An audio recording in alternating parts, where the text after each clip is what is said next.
네, 이제 S&T 에너지의 매력 포인트에 대해서 알아보시겠습니다. 첫 번째 매력 포인트는 주가 하방입니다. 보시면은 이제 부채 총계부터 보시죠. 830억 원 정도의 부채가 있고요. 근데 현금만 780억, 매출 채권만 670억 하면 이제 1,450억 원 정도의 유동자산이 있는데 부채 총계 830억 원을 모두 상환을 해도 이제 600억 원이 남죠. 그리고 뭐죠? 이제 비유동 자산이 얼마가 있죠? 1320억 원이 있는데 유형 자산만 1220억 원이 있죠. 유형 자산을 조금만 더 자세하게 볼까요? 보시면은 이 토지의 기말 장부가액을 보시면 1000억 원 정도 있죠. 네, 그러니까 부채를 다 상환을 하고 600억 원이 남는 상황인데 토지만 또 1000억 원이 더 있죠. 근데 이 S&T 에너지의 시총은 뭐냐면 1366억 원입니다. 네, 우리가 아까 계산한 1600억 원보다 훨씬 더 적은 수치가 시가총액으로 이제 형성이 되어 있기 때문에 이 S&T 에너지의 주가는 확실히 하방에 닿아 있다라고 저희가 쉽게 확인을 할 수 있습니다.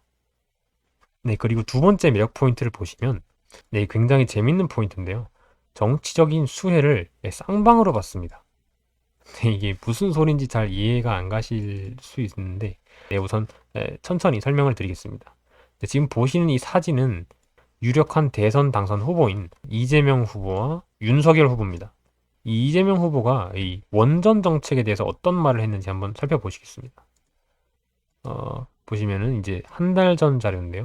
이재명 후보가 뭐라 했냐면 탈원전 대신 이 감원전을 한다고 말씀을 하셨죠. 근데 웃긴 게 원래 1년 전에는 원전은 시한폭탄이다. 탈원전 기조를 계속 유지를 하셨는데 최근에 이제 탈원전이 아닌 감원전을 선택을 하셨습니다. 그러면서 무슨 얘기를 했냐면 이미 가동하고 있거나 건설 중인 원전은 계속 짓는다고 얘기했죠. 근데 문재인 정부는 뭐냐면 탈원전 선언 이후에 신한울 3, 4호기를 건설을 중단을 한 상황입니다. 이러한 결정으로 원전주들은 엄청난 타격을 받았죠. 근데 이재명 후보가 뭐라고 했냐면 이미 가동하고 있거나 건설 중인 원전을 계속 짓는다고 했으니까 이 신한울 3, 4호기의 건설을 재개하는 결정을 할 가능성이 굉장히 높다고 저희는 판단을 할 수 있죠. 이제 윤석열 후보를 한번 살펴볼까요? 네, 탈원전 망하자고 하는 얘기. 원자력 외엔 대안 없어. 네, 이분은 완전 이재명 후보보다 훨씬 더 강한 발언을 했죠. 그러면서 뭐라고 했냐면 윤 후보는 당시 집권하면 탈원전 정책을 폐기하고 원자력 발전 비율을 30%대로 유지하겠다라고 했습니다. 그리고 아까 말씀드린 신한울 3, 4호기 건설 현장을 방문해서 이제 생태계를 복원하겠다고 공언을 했죠. 그러니까 사실상 이제 윤 후보가 되든 이 후보가 되든 이 신한울 3, 4호기는 건설을 재개를 하겠죠.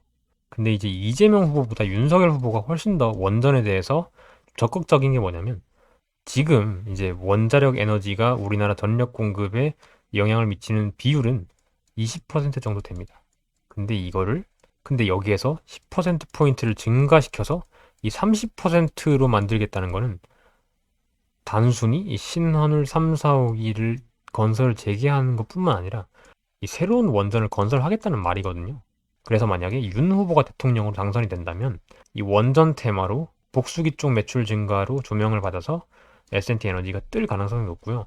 그 다음에 이 후보가 만약에 된다면 이 원전에서 충당하지 못하는 그런 전력을 어디서 충당을 하냐면 LNG 발전소로 충당을 하겠다라고 얘기를 하고 있기 때문에 이제 LNG 가스 발전 테마로 S&T 에너지 주가가 상승할 가능성이 높습니다.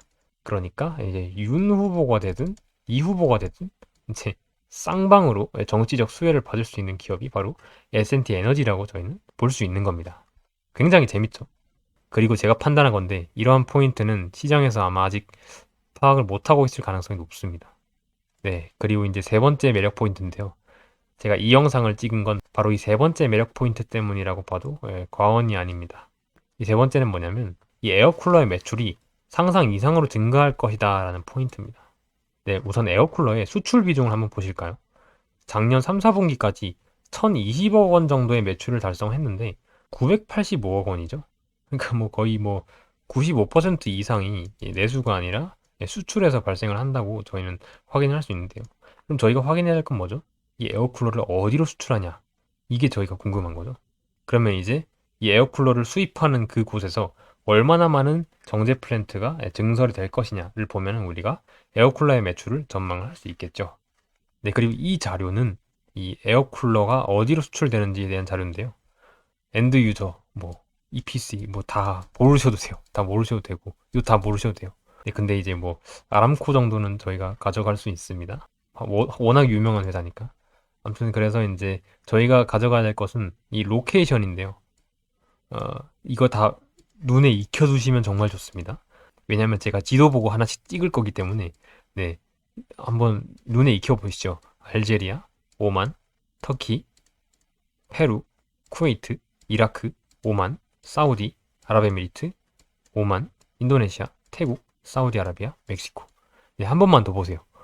알제리, 오만, 터키, 페루, 쿠웨이트, 이라크, 오만, 사우디, 아랍에미리트, 오만, 인도네시아, 태국, 사우디아라비아, 멕시코. 네, 대충 눈에 익히셨죠. 그리고 이제 이 지도를 보겠습니다. 네, 이 지도를 보면은 저희가 아까 봤던 국가들이 굉장히 많아요. 여기 알제리, 오만, 아랍에미리트, 쿠웨이트, 이라크, 사우디아라비아, 또 있나요? 네, 터키. 네, 보시면은 거의 뭐 중동 쪽에 거의 몰려 있는 거를 저희가 확인할 수 있는데요. 이 중동, 그리고 이제 아프리카, 알제리에 이 에어쿨러를 많이 수출하는 이유가 뭐냐면 에어쿨러의 대체제가 뭔지 아시면 됩니다. 이 에어쿨러의 대체제는 물입니다. 이 순행식 열교환기가 공냉식 열교환기의 대체제인데요. 근데 이제 여기는 뭐죠? 네, 사막이죠. 물이 별로 없는 곳이니까 순행식보다 에어쿨러의 수요가 훨씬 더 높은 겁니다. 그리고 S&T 에너지는 이 중동에 훨씬 더 수출을 원활하게 하기 위해서 현지 회사를 설립합니다. 실제로 2016년에 사우디아라비아에서는 자국 내 기업 발주 우선 정책을 시행을 했습니다.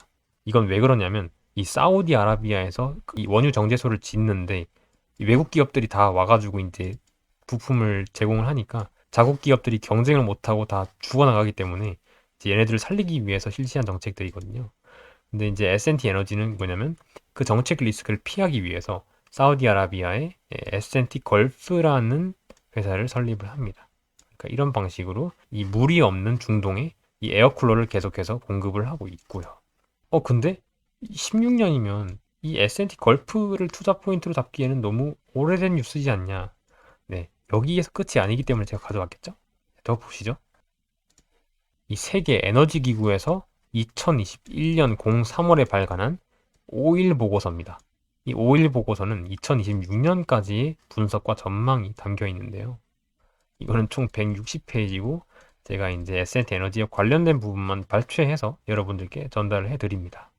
네, 이 자료는 뭐냐면 이 Refinery Capacity Changes 이제 2026년까지 이 석유 정제소의 캐파가 얼마나 변화할 것인가를 자료 조사를 통해서 이제 그래프화 시킨 건데요. 뉴사이트 신규 정제소, 그다음에 기존 정제소 확장, 그다음에 기존 정제소 폐쇄, 그리고 여기 이걸 더하고 빼서 산출한 순증가가 이제 기재가 다 되어 있습니다. 뭐 색깔도 그렇고 뭐 이걸 여러분들이 보실 수 있으면 일시정지해서 보셔도 좋긴 한데 결국 제가 말씀드리고 싶은 거는 이제 다음 화면이거든요. 이제 북미 남미를 연결하는 곳에 이제 수에즈 운하가 있는데요. 이 수에즈 오른쪽 그러니까 이제 아프리카, 그다음에 중동, 인도, 중국 곳들을 이제 이스트 오브 수에즈라고 부릅니다. 근데 이 이스트 오브 수에즈, 그러니까 수에즈 운하 동쪽에서 뭐냐면 2026년까지 이 정제소 순 증가의 90%가 발생을 한다라고 이제 세계 에너지 기구 IEA가 분석을 해놓은 거죠. 여기 보시면 제가 아까 로케이션 외우라고 제가 말씀드린 곳이 있죠. 보시면은 이 쿠웨이트 있고요, 아드레이시아. 그럼 여기에는 뭐 이라크랑 오만, 이제 아랍에미리트 다 있겠죠. 그 다음에 여기에 멕시코, 오만이 여기 있네요. 네. 그 다음에 사우디아라비아, 그 다음에 아프리카. 여기 또 알제리아가 포함이 되어 있겠죠.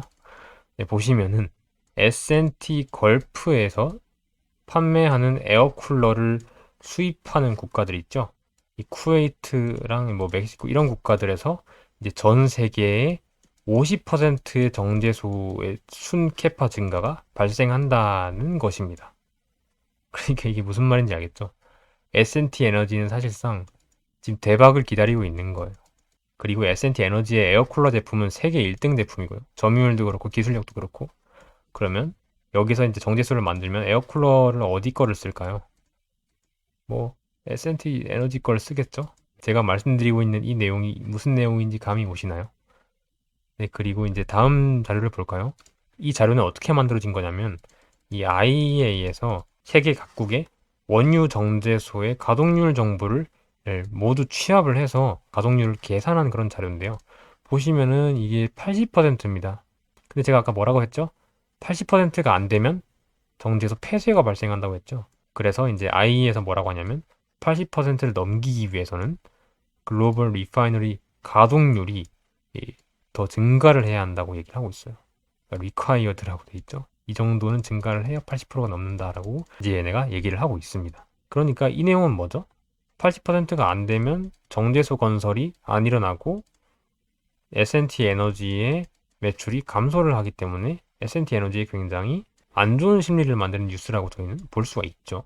근데 실제로 가동률이 80%가 안 되는 것이 아닌 것을 증명할 수 있다면 이러한 S&T 에너지에 대한 이 안 좋은 심리에 카운터를 칠 수가 있겠죠. 그리고 저는 꼼수를 통해서 그 카운터를 칠 수 있었습니다. 어떤 꼼수냐면요. 네, 이거 굉장히 글씨 조금해서 안 보이실 텐데 이 자료는 왜 가져왔냐면 여러분들이 다 알고 계시는 내용입니다.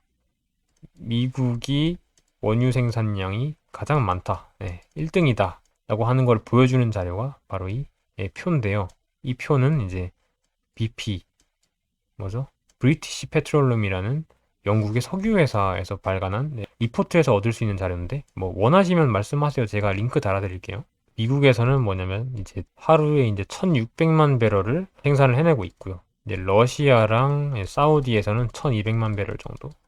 그러니까 이제 미국에서 얼마나 정제를 하고 있는지를 파악하면 글로벌 정제소의 가동률을 대충 해서 파악할 수 있겠죠. 그래서 제가 미국 원유 정제소에 대한 자료를 조사를 해봤더니 80%를 상회를 했습니다. 이거는 과거 자료고요. 이거는 이제 1월, 2월, 3월, 4월부터 이제 12월까지 다 있는데 이제 여기는 2021년 3월을 보시면 82%입니다. 이때 아까 말씀드렸던 IEA의 자료가 발간이 됐어요. 이때는 분명 80%가 안 됐습니다.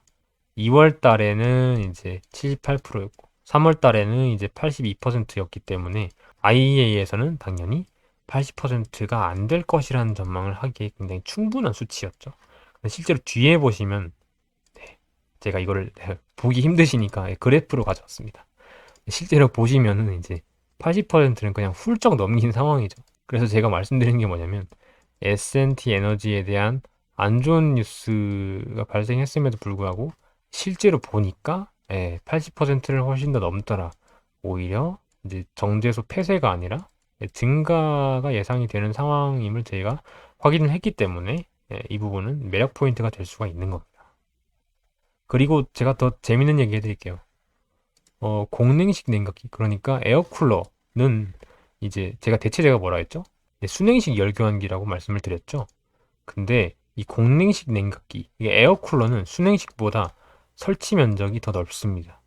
그래서 좁은 정제소에서는 채택되기가 조금 쉽지가 않습니다. 근데 아까 국제에너지기구에서 발간한 보고서의 내용에 따르면 글로벌 리파이너리 사이즈가 증가를 하고 있다 하는 자료를 발표를 했습니다. 이 원유 정제소가 왜 계속 커지고 있냐면 정제소가 너무 작아지면 정제 시설 내에 있는 장비의 업그레이드의 수익성이 떨어지고 또 석유화학 제품에 대한 추가 투자의 수익성이 굉장히 떨어진다고 합니다.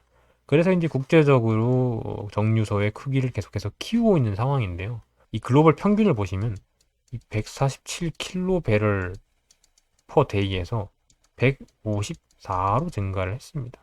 그리고 더 쇼킹한 건 뭐냐면 20년부터 26년에 신규 증설되는 정제소의 크기는 185k배럴입니다. 그러니까 점점 더 원유 정제소의 사이즈가 계속해서 커지니까 S&T 에너지가 생산하는 에어쿨러가 들어갈 가능성이 더 높아지는 거죠. 굉장히 이제 S&T 에너지에 대해서는 네, 희소식이라고 볼 수 있죠.